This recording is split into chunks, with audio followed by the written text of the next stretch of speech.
I'm Lindsay Moore, and I'm going to share one of my favorite recipes with you today. With just a little organic, I've built a lifestyle brand that embraces change as a gateway to beauty. We focus on wellness, personal growth, style, and of course, food. Today, thanks to Ingles, I'm going to cook with you. I'm going to show you how to bring my favorite dishes to your kitchen table. We're starting out at Ingles, getting the ingredients to make my Huevos Rancheros JALO style. For a full list of all the ingredients, check out the shopping list underneath the video player. You can print a list and take it with you or pull it up on your phone when you're at the store. Now let's get cooking. What we've got here is some oil heating up in a pan, and we're gonna add some fresh minced garlic. And we're gonna toast this until it's fragrant, so it won't take too long. And this dish is also, it's kind of a mix between Huevos Rancheros and a Middle Eastern dish that's usually eaten for breakfast, but we're gonna call it Huevos Rancheros JALO style. And we've already prepped all of our ingredients, so all we're gonna do is throw them in, which is a really good point for whenever you start to make something. It's good to have your ingredients in place before you start. It makes it a lot easier. Now that we can start smelling the garlic, it smells delicious. We're gonna add the onions, green peppers, and jalapeno. And be sure if you touch the jalapeno, don't touch your eyes or anything else afterward because it will burn. All right, we're gonna saute this until the onions are translucent, which should take about 5 or so minutes. I'm gonna turn up the heat just a little bit. I had it down so I didn't burn the garlic, but we can turn it up a little bit now. And now that our onions are translucent, we're gonna add a few more ingredients. We're gonna put in the tomato paste, the diced tomatoes, and you can also do chopped tomatoes, it doesn't matter which one.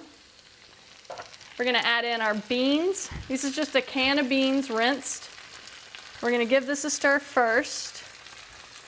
We're gonna make sure that everything is nice and evenly coated in the tomatoes, and make sure our heat's high enough. And we're gonna let this cook probably for about 7 minutes after we add the spices, which I have paprika and cumin here, just to give it a little flavor.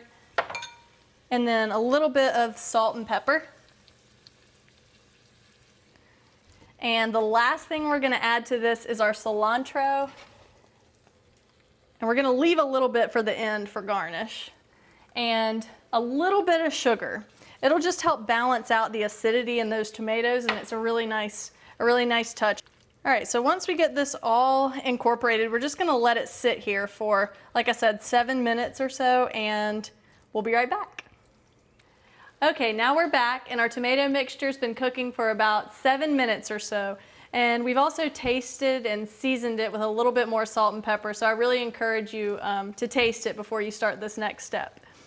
And what we're gonna do is make 4 little holes, evenly spaced, in the mixture so you can see the bottom of the pan. So we've got 1, 2, and you just kind of push it out of the way with the spatula, 3, and a 4th. And it can go up on the side of the pan. But what we're doing is making little wells for the eggs, and we're gonna cook the eggs right in the middle. So we're gonna work kind of quickly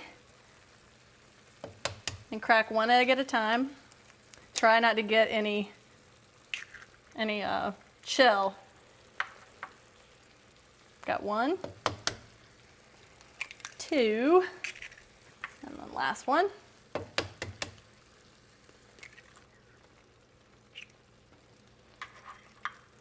And I'm just gonna make sure that all the yolk is able to get to the bottom of the pan.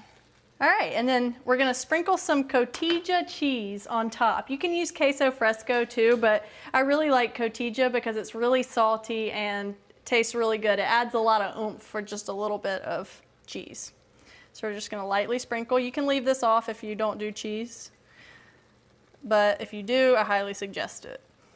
And you can save some too for garnish at the end if you'd like to put on with a lime wedge and some cilantro. Okay, now what we're gonna do is cover this pan and let it keep cooking for probably 5 minutes or so until the white around the egg yolk turns white instead of clear.